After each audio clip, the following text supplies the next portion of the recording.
લખે છે ફટાફટો એક કલાક કર્યું તો પ્લેજ લખતા પ્લેજનો સ્પેલિંગ ખોટો છે જો ડી ક્યાં છે સ્પેલિંગ રાઈટ કર તું શું કરે છે હે કેમ ખાધું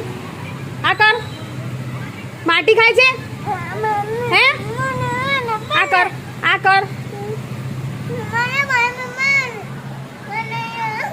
તો કેમ ગંદુ માટી ખાય છે ના પાડું છું તો જો કેટલું બધું ભૂ આવે છે જો જો બાપરે ના જવાય નહીં કરવા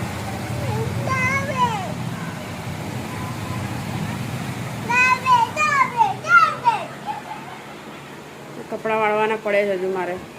અડધા કપડાં સૂકવવાના